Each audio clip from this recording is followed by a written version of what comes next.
provocan diferentes interpretaciones y diferentes opiniones. Y cuando lo leamos, usted va a ver que exactamente es un misterio que nos conviene aclarar. ¿Por qué lo aclaramos? Porque está en la Biblia. Y si está en la Biblia es porque Dios quiere que lo escudriñemos. Pero primero vamos a hablar de cómo se considera un misterio en la Biblia. Primero, hay 3 designaciones. Un secreto. Cuando decimos que es un secreto, es algo que insondable para el hombre, lo cual solo Dios puede explicar. En ese aspecto fue que Daniel hablaba de ese secreto, de ese misterio en Daniel 2, 17 al 47. En segundo lugar, viene a ser un signo. Como signo me refiero, sea un símbolo o un código que la misma Biblia descodifica, porque no es que el Señor lo dejó así, sino que la misma Biblia descodifica. Y tercero, algo oculto, pero cuando digo algo oculto es que no ha sido revelado previamente. Por ejemplo, el concepto de gracia, como nosotros lo podemos entender, no lo entendían los creyentes del Antiguo Testamento. Y es por eso que ese concepto, inclusive lo menciona Primera de Corintios 2:7 como un misterio, que es el conocer la gracia de Dios. Hay otras cosas que Dios no ha querido revelar. Son muchas. Y esas, como digo, son puertas que mantenemos cerradas, no nos atrevemos a abrirlas. Daniel 29 lo dice, las cosas secretas pertenecen a Jehová nuestro Dios. Dice, mas las reveladas son para nosotros, para nuestros hijos para siempre, para que cumplamos las palabras de la ley. Quiere decir que si es un tema bíblico, es para que lo escudriñemos. Lo contrario, Dios ha mantenido muchas cosas en secreto, como ese pasaje que aparece en Corintios que dice, cosas que ojo no vio ni oído yo, no han subido a corazón de hombre, son las que Dios tiene preparadas para nosotros. Muy bien. Entonces, hay misterios secretos, hay misterios que son signos y hay misterios que están ocultos en un tiempo. Pero los revelados los estudiamos. Aquellos que le pertenecen a Dios, los respetamos. Porque esa es una de las equivocaciones más grandes que comete el hombre, que es tratar de las cosas que son insondables, tratar de entenderlas. ¿Ok? Hay aspectos del reino que están envueltos a la idea de algo profundo, impenetrable, oscuro para el hombre, según Colosenses 2, del 1 al 4. ¿Por qué no lo leemos? Porque al fin y al cabo quiero tomar el tema, no les he presentado el tema todavía, pero quiero tomarlo con paciencia para que podamos salir con claridad respecto. Alguien busque Colosenses 2, del 1 al 4. Usted lo tiene en mano, léalo. Pablo, apóstol de Jesucristo por la voluntad de Dios, y el hermano Timoteo, a los santos y fieles hermanos en Cristo que están en Colosas, gracia y paz sean a vosotros, de Dios nuestro Padre y del Señor Jesucristo. Siempre orando por vosotros, damos gracias a Dios, Padre de nuestro Señor Jesucristo, habiendo oído de vuestra fe en Cristo Jesús y del amor que tenéis a todos los santos. Ok, ahí tenemos, ese es Colosenses, ¿verdad? Yo quizás me equivoqué de cita. 2 del 1 al 4. Colosenses no puede ser 2, dame 1. No. Por eso decía, es que extraño que está ese versículo. Es Colosenses 2 del 1 al 4. Sí, tú lo tienes, léalo. Porque quiero que sepáis cuán grande lucha sufrieron por vosotros y por lo que está en la Odisea, y por todos los que nunca han visto mi rostro, para que sean consolados sus corazones, unidos en amor, hasta alcanzar todas las riquezas de pleno entendimiento, a fin de conocer el misterio de Dios el Padre y de Cristo, en quien están escondidos todos los tesoros de la sabiduría y del conocimiento. Y esto lo digo para que nadie os engañe con palabras. Okay. Ese es más directo a lo que estamos hablando en la clase, que hay cosas que Dios se reserva, otras las ha revelado.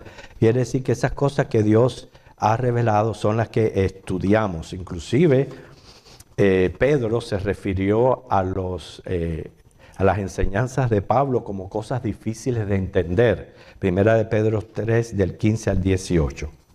Ahora, todos podemos emitir una opinión acerca de cualquier tema en la Biblia. Ahora, esa opinión es lo mismo que con la fe. Puede ser objetiva o subjetiva. Cuando decimos que algo es objetivo, me estoy refiriendo que es relativo al objeto que en sí.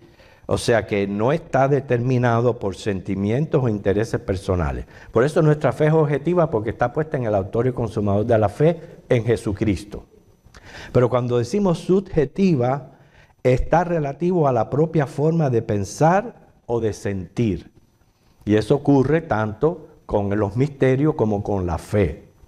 Así que sí, podemos omitir una opinión, pero cuando emitimos una opinión debemos asegurarnos que su base es bíblica, que mientras más textos la acompañen, la fundamentan, es mucho mejor.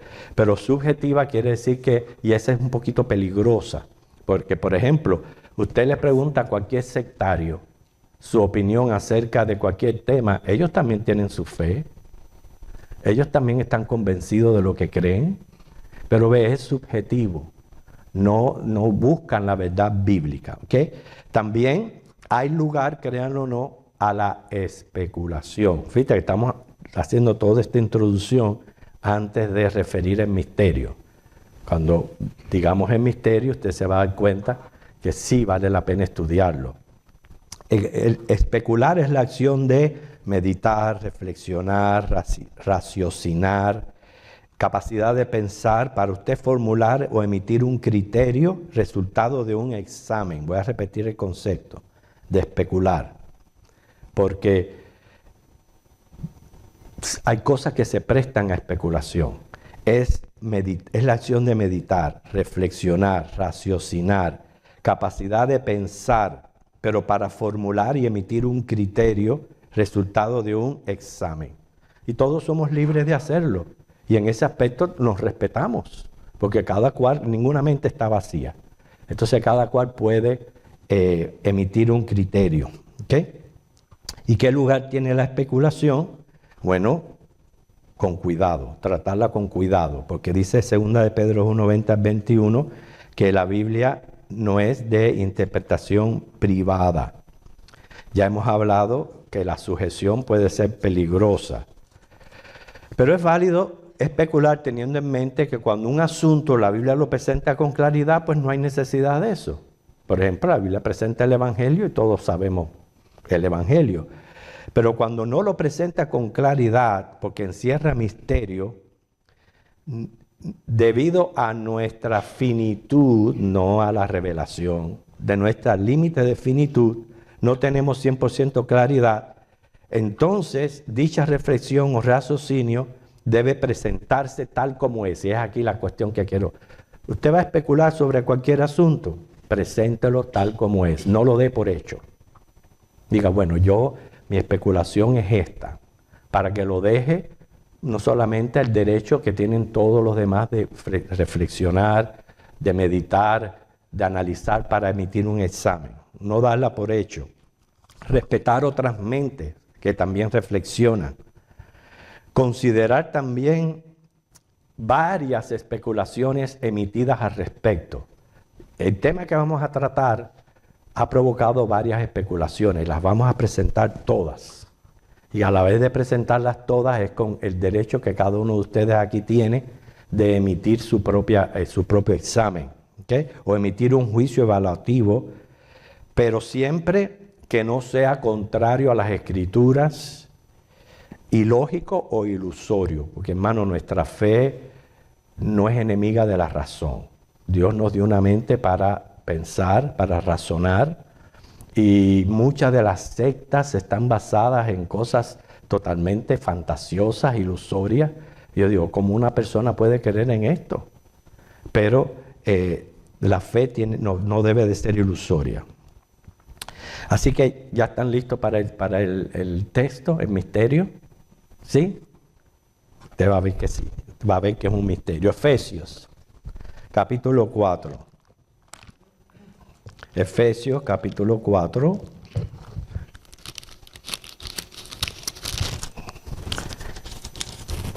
Este lo voy a leer yo, que son los versículos del 7 al 10. Efesios 4, del 7 al 10.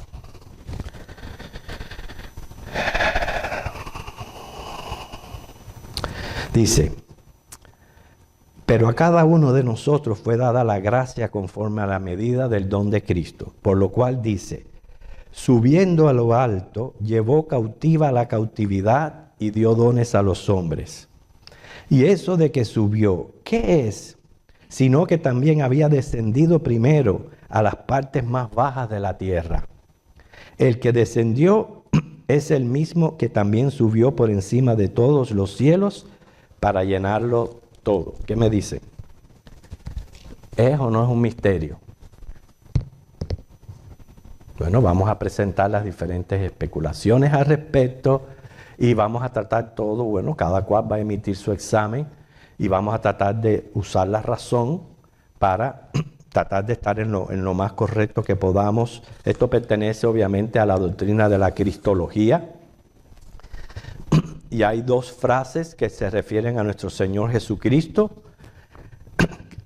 Número uno es subiendo a lo alto. Esa vamos a ver que no necesita especulación. Cuando usted oye que subiendo a lo alto, ¿a qué se está refiriendo? ¿Alguien? No.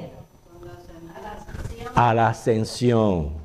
Cuando es al cielo está todo muy bien, pero cuando dice subiendo a lo alto, sabemos que lo menciona Hechos 1:9, que le vieron subir al cielo en una nube, la ascensión. Esa no necesita aclaración. Todos estamos de acuerdo a que se refiere a la ascensión. Pero la segunda, descendiendo a las partes más bajas de la tierra, esa es la que sí ha provocado varias opiniones o especulaciones. Vamos a ver, no se me adelanten, ¿ok? Esa es la que vamos a tratar de aclarar, ¿right? Entonces, vamos a ver que hay otra relativa que es en Juan 20:17, donde se recuerdan que ese fue el encuentro con María Magdalena, que fue de hecho la primera persona en ver a Cristo resucitado. Fue una mujer que el Señor salvó de la prostitución.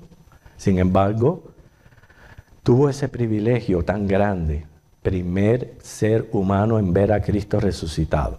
Y fue en ese encuentro que ella estuvo, como que parece que ella lo fue a abrazar y él se le impidió. Le dijo, no, porque todavía no he llevado la cautividad. Ve que son cosas misteriosas, verdaderamente. O sea que en ese caso se reafirma cuando él resucita que aún no había subido al Padre. ¿Ok? Indicando que estuvo en un lugar que no está en los cielos.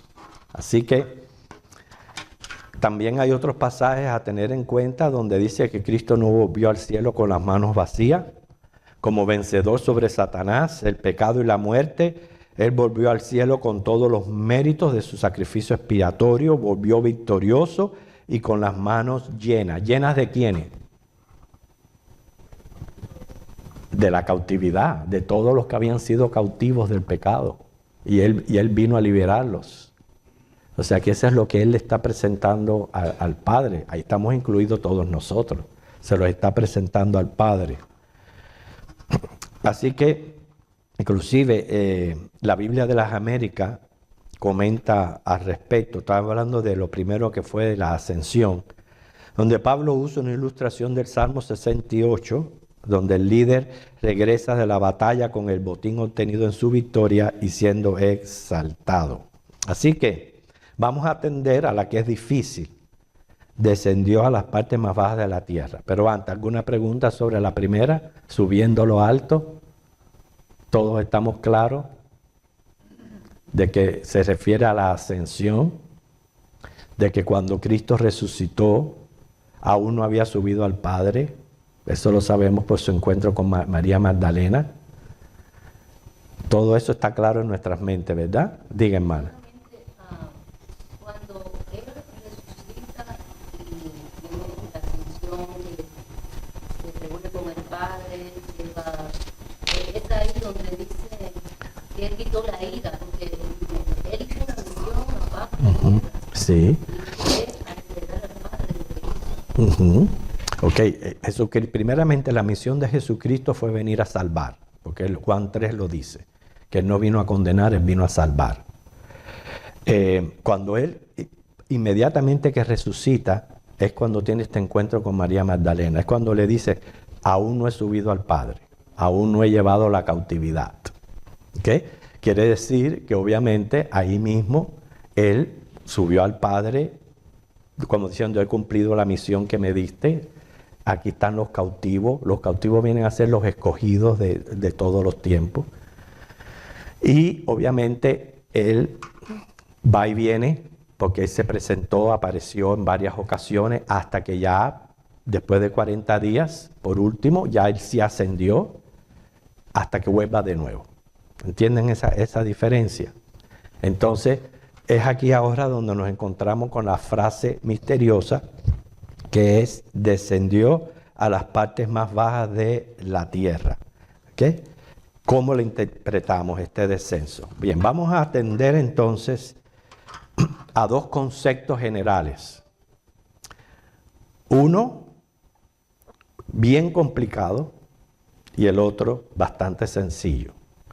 El complicado es que dice que bajó al lugar de los muertos, al infierno, al Hades.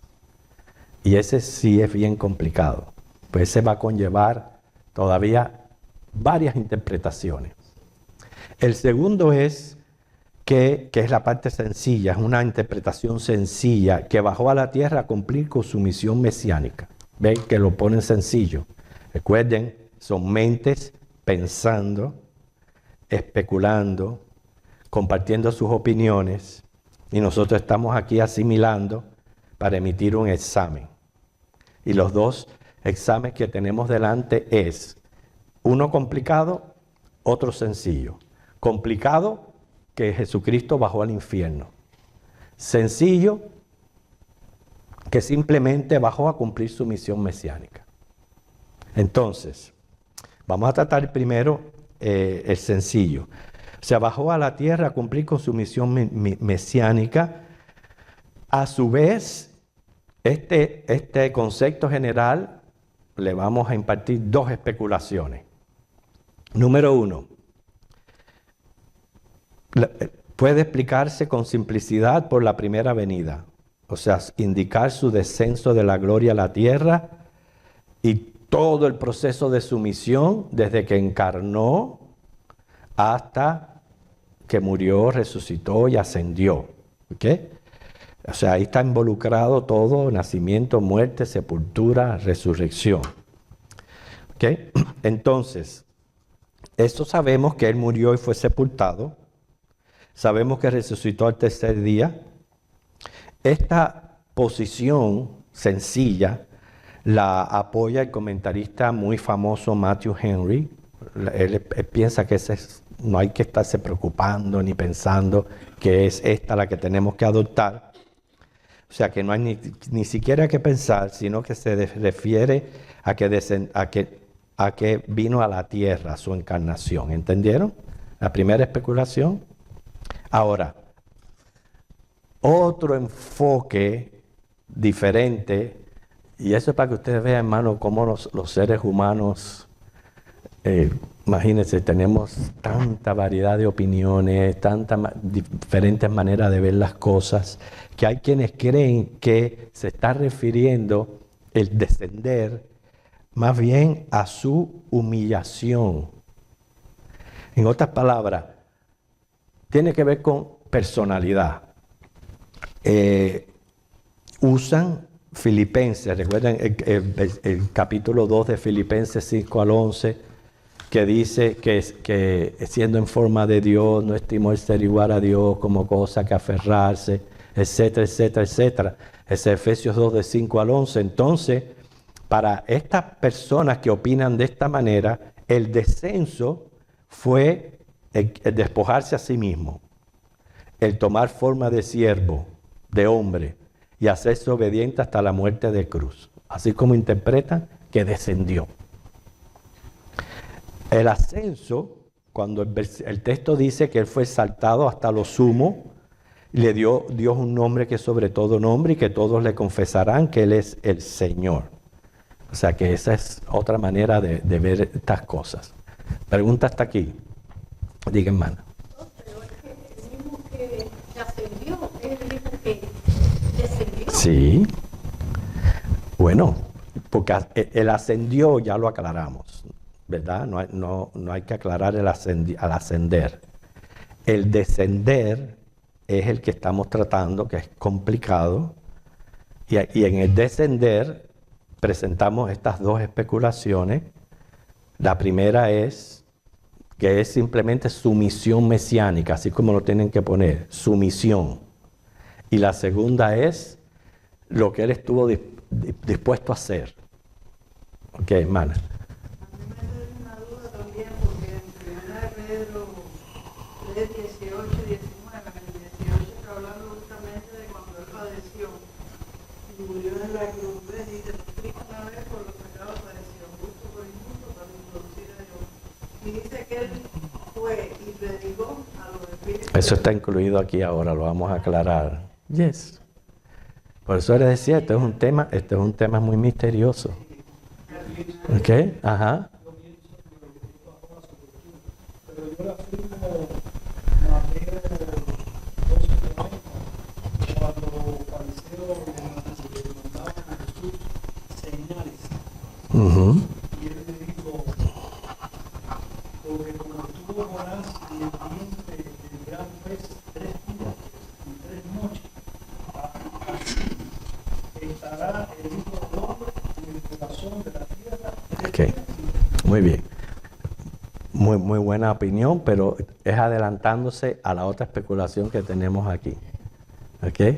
Porque ya hemos visto el descenso de dos maneras. La tercera manera. Ajá. Porque él bajó precisamente a cumplir su misión de pagar los pecados. Sí, no, eso no es indiscutible, eso es indiscutible. Pero hay una realidad aquí, una realidad física. En el sentido, eso es verlo de una manera espiritual. Pero hay una realidad física aquí que tenemos que declarar cuando la otra opinión es que bajó al mismo Hades. Este sí es complicado, así que si hasta aquí piensan que no, ahora sí se va a complicar la cosa. ¿Ok? Pero no debe de descartarse. Vamos a leer dos textos bíblicos, porque recuérdense, todo lo que usted vaya a especular, a razonar, usted tiene que tener una base bíblica, porque entonces, ¿qué es? Ok, una persona me va a buscar Hechos capítulo 2, versículo 27. Esa parte está dura porque yo, por ejemplo, no quiero hablar nada de eso, pero que haya bajado al mismo Hades. Bueno, vamos a ver. Bueno, vamos a ver, hermano. Hechos 2:27. Usted lo tiene. Y después me va a leer el 32 también. Él lo va a leer, hermano. Porque no dejarás mi alma en el Hades y permitirás que tu santo vea corrupción. El 32. A este Jesús resucitó Dios, de lo cual todos nosotros somos. Ok. Sabemos la resurrección, pero ahí claramente dice que no dejarás mi alma en el Hades. Otro texto más lo confirma. Juan 20:17. Primero que lo tenga lo lee. Juan 20:17.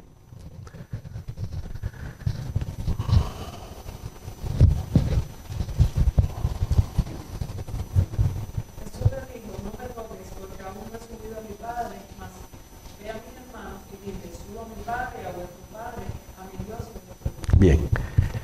Claramente no solamente está aclarando lo del encuentro con María Magdalena, pero me está diciendo a mí que es obvio, porque Jesús no era un fantasma, ¿ok? Que es obvio que entre en las 39 horas esas que Él estuvo entre la muerte y la resurrección, Él estuvo en un lugar.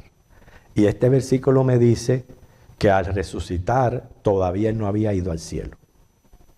O sea que tuvo que haber estado en un lugar.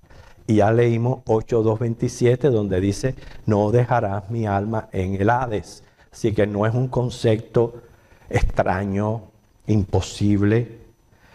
Entonces, ¿qué sucedió en ese intervalo de tiempo, en esas 39 horas? Usted busca, y hay Biblias que ni se atreven a emitir comentarios. Es tan de misterioso el pasaje. Pero especulamos. La primera, vamos a buscar el pasaje de Pedro. Primera de Pedro, usted, hermanita, usted que lo compartió, búsquelo usted, Primera de Pedro 3, 18 y 20. ¿Lo leo ya? Sí. Dice, porque también Cristo padeció una sola vez por los pecados, el justo por los injustos, para llevarnos a Dios siendo a la verdad muertos en la carne, pero vivificados en el Espíritu, en el cual también fue y predicó a los espíritus encarcelados. Muy bien. Primera de Pedro 3, 18 y 20. Algunos piensan que esto significa que Cristo, entre el tiempo de su muerte y el de su resurrección, descendió para ofrecerle a quienes habían vivido antes de Noé una segunda oportunidad de salvación. Es una opinión que existe, la repito, que Cristo descendió a ese lugar de los muertos para predicar y ofrecerle a aquellos que habían muerto antes de Noé una segunda oportunidad de salvación. Número uno, no tiene absolutamente ninguna base bíblica. Ninguna. Y la Biblia no se va a contradecir. ¿Por qué? A ver, ayúdenme un poquito a pensar. ¿Por qué la Biblia no se contradice? ¿Qué es lo que dice la Biblia que no podemos pensar que esto sea verdad? Porque para uno poder ser salvo, primeramente tiene que tomar esa decisión en vida. Ajá. Y si uno rechaza a Dios y tiene un encuentro con la muerte y no es Dios, es posible que después de la muerte pueda tener esa relación. Válida. Otra opinión. Dice que el justo por la fe vivirá y Abraham fue justificado por la fe. Válida, pero no es la que busco. ¿Hay una otra opinión? Los que están en edad ya no pueden salir de ahí. Ajá. Como cuando el rico y Lázaro. Ok, válido. Si sigo apuntando es porque no me han mencionado lo que quiero. Ahí en el versículo habla en el 20, que me disculpan porque no lo leí, habla de los que en tiempo de los tiempos de Noé. Ajá. Dice que no hay posteridad y parece que fueron. Léalo, hermana.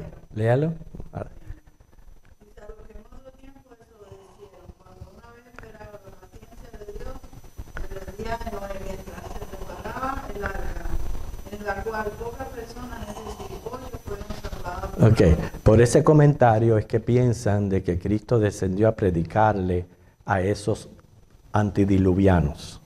¿Entiende? Pero la pregunta es, ¿por qué? Primeramente no tiene base bíblica y segundo, ¿por qué contradice a la Biblia? Bueno, para avanzar, porque si no, nos quedamos. Ok, muy bien, todo eso es válido, pero la respuesta está en lo que Dios ha establecido en Hebreos 9:27. Está establecido para los hombres que mueran una sola vez y después juicio. No reencarnación, no purgatorio, no segundas oportunidades. Así que decir que Cristo le da segundas oportunidades a todos aquellos antidiluvianos es contradecir lo que mismo dice Dios en su palabra. Así que queda descartada. ¿Okay? Los creyentes del Antiguo Testamento fueron justificados según la fe en la revelación que les había sido dada en aquel entonces, y Dios los va a juzgar de acuerdo a esta revelación. Ellos tenían amplias profecías mesiánicas por las cuales por ellos van a ser juzgados. Romanos 4 del 1 al 8. ¿Okay? Hoy vamos a ser juzgados según ¿qué? El Evangelio, que es lo que tenemos hoy día. Entonces continúa Raide comentando otra opinión. Estamos opinando sobre Primera de Pedro. Dice, otros opinan que fue simplemente el anuncio de su victoria sobre el pecado a los que estaban en el Hades, sin ofrecerles una segunda oportunidad. No creo. Que todas las cosas que Cristo hizo, las hizo con propósito y objetivo. ¿Cómo iba a predicarles allí en el Hades el Evangelio y dejarlos sin salvación, cuando precisamente ha sido Dios quien ha designado que en cada época el hombre sea salvo de acuerdo a la revelación que recibió de Dios, no de acuerdo al Evangelio?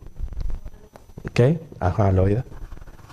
Para mí, mi opinión, es que él ahí está cumpliendo lo que todos vamos a ser resucitados y todos vamos a ir a Cristo. Ok, bien, muy bien. Ok. Hay que comentar ese versículo porque Primera de Pedro existe, está ahí y hay que salir claro de él antes de continuar con este misterio. ¿Ok? Lo más probable, cuando digo probable, es de nuevo especulación.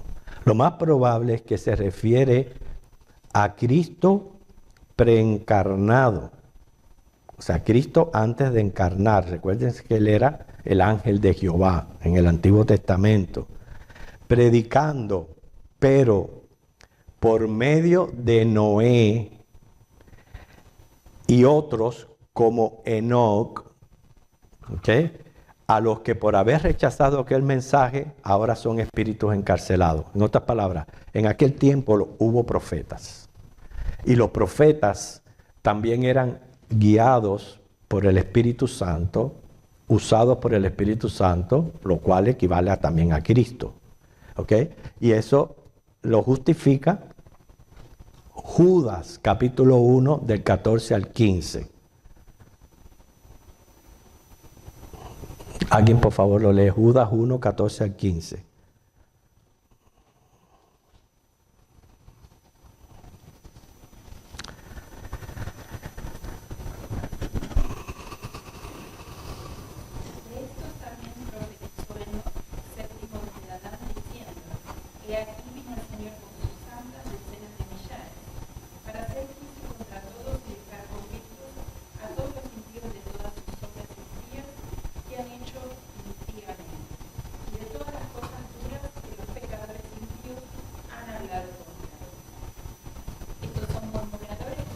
Ya está ahí, hermana. La idea está, quizás eso no lo podemos entender nosotros, no pertenece a nuestros tiempos.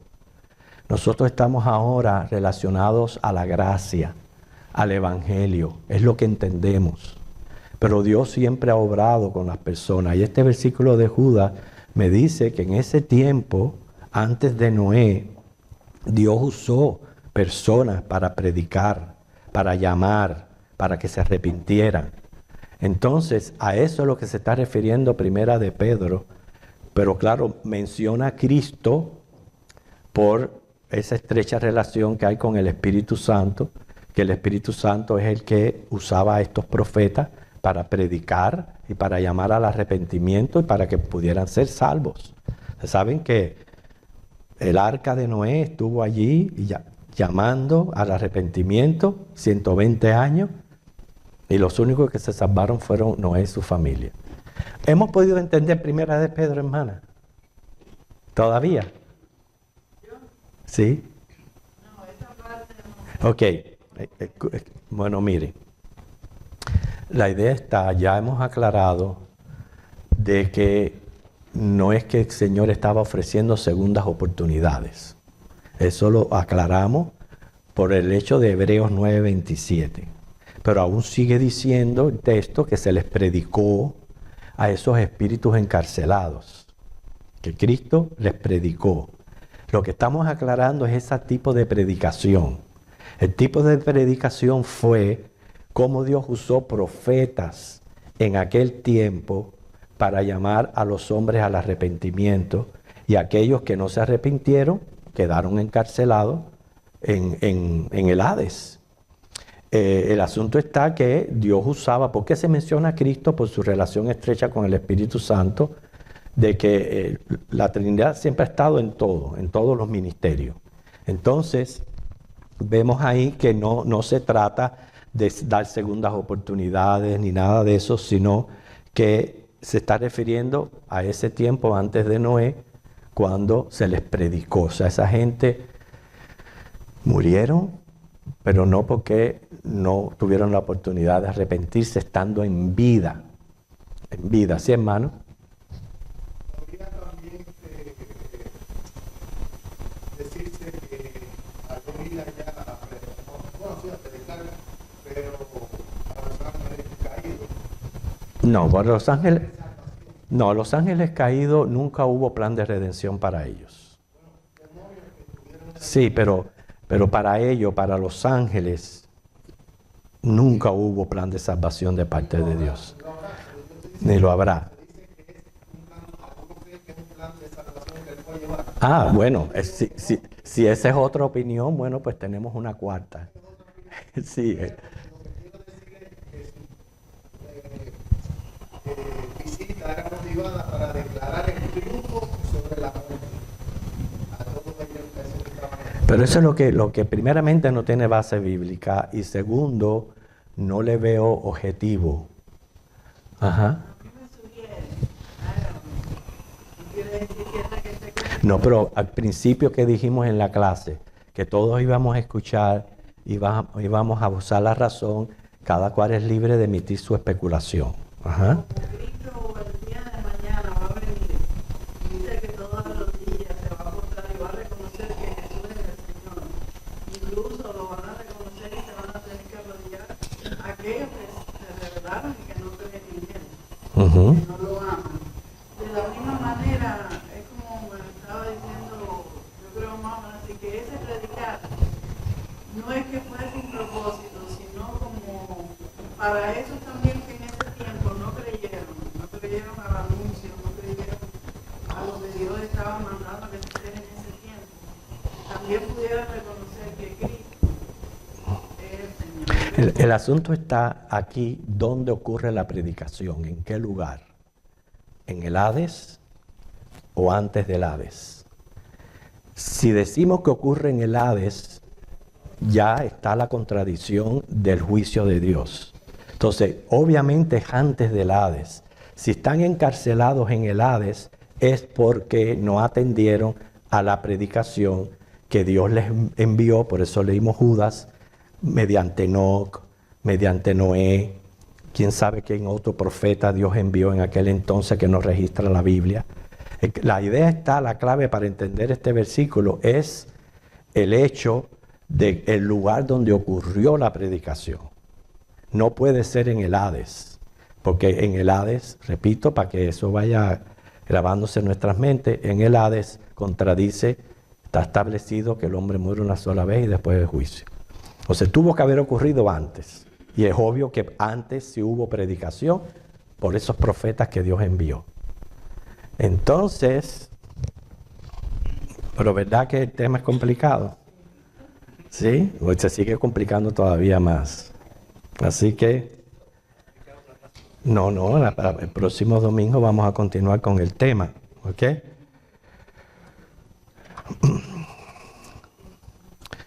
Ok, el caso es que el Hades siempre ha sido considerado como lugar de los muertos antes de la victoria sobre la muerte, ¿ok? Así que, ajá. No, efectivamente no vamos a seguir dando especulaciones. Ya lo vamos a parar aquí porque nos quedan pocos minutos para que ustedes puedan... Pero para no irme con la duda. Sí, ajá. Ya usted lo explicó, pero me gustaría decir algo más claro. ¿Por qué él bajó al Hades? Eso es lo que vamos a responder la semana que viene. ¿Por qué tuvo que bajar al Hades? Bueno. Ya les había predicado a ellos y estaban allí porque no escuchaban la palabra. Eso es lo que vamos a responder. Porque la mención de que él bajó al Hades, inclusive, no es tan referente a los días antes de Noé. Está hablando en el tiempo entre su muerte y su resurrección. ¿Okay? Que no fue dejado en el Hades, dice la Biblia. ¿Okay?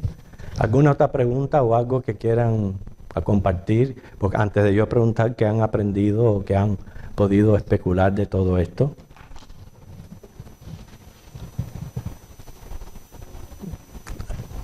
Han aprendido mucho. A ver, por ejemplo, ¿qué hemos aprendido? Ya les voy a ayudar un poquito. ¿Cuál es la diferencia entre los dos conceptos generales que mencionamos al principio? Que uno era bien sencillo y el otro bien complicado. Dentro del sencillo ofrecimos dos especulaciones. ¿Cuáles fueron? Una que vino a cumplir su misión. Que Matthew Henry dice, mira, ni se compliquen, ya cancelen la clase, no vengan el próximo domingo. De todas maneras, eso es bien sencillo, ¿ok? Y la segunda, ¿cómo? No.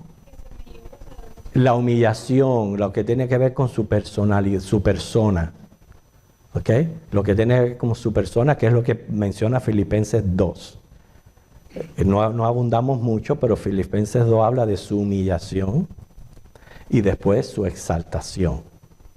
¿Ok? Entonces esas fueron las dos opiniones en cuanto a la sencilla. En cuanto a la complicada, ofrecimos, la primera fue la basada en Primera de Pedro, ¿ok? Que por lo menos es mi conclusión. Usted puede concluirlo de la manera que usted desee y si quiere la puede compartir. Tenemos 5 minutos, pero en mi conclusión es que cuando dice que Cristo bajó y le predicó a esos espíritus encarcelados, se está refiriendo a que antes de ellos llegar al Hades, por no arrepentirse, Dios les envió profetas llamándolos al arrepentimiento. Y como ustedes pueden ver, esa es la normativa que Dios usa para salvar o condenar. En todos los tiempos, Dios ha dado oportunidades, Dios ha enviado profetas, Dios ha hecho llamados, cada llamado de acuerdo a la revelación que está ocurriendo en ese momento. Y esa es la normativa que Dios usa. En ningún momento le va a predicar a los que están en el Hades. Primero, y voy a añadir otra cosa más, primero, como mencionó Jesús, la parábola de rico y Lázaro, ahí vemos claramente que no hay tal cosa.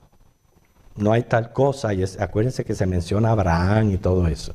No hay tal cosa que una persona que esté en el Hades tenga oportunidad de salir de allí por una predicación. O sea, la predicación tuvo que haber ocurrido antes.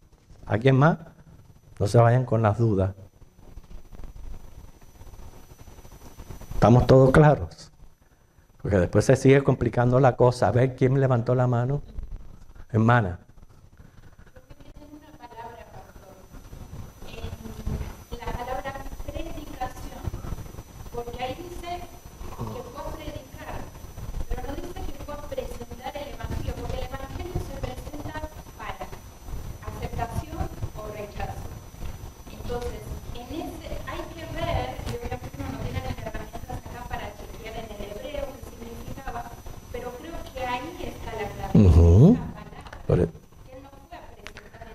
No, por eso yo decía que todo está en donde ocurrió la predicación.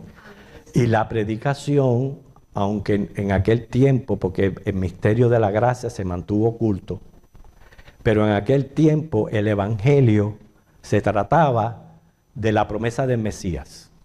O sea, había que creer en lo que Dios había prometido sobre el Mesías. Y así era la salvación.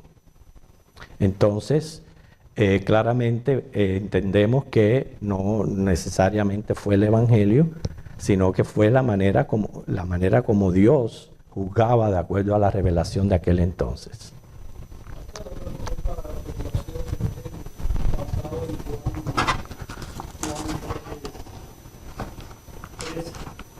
Él fue a decir que se cumplió la promesa de que Cristo venía al mundo. Es que el problema es que no hay objetivo y todo lo que Dios hace lo hace con un objetivo, con un propósito. Y si el mismo Dios ha establecido que es en vida que el hombre tiene que escuchar y tiene que arrepentirse y tiene que convertirse, no hay objetivo de unas personas que ya están muertas espiritualmente que vaya y se les predique. Bueno. Era para anunciar la venida de Cristo. Bueno, eso también, ese versículo tiene su explicación, está dentro del estudio. Ok, hermano, estamos en pie y la semana que viene continuamos.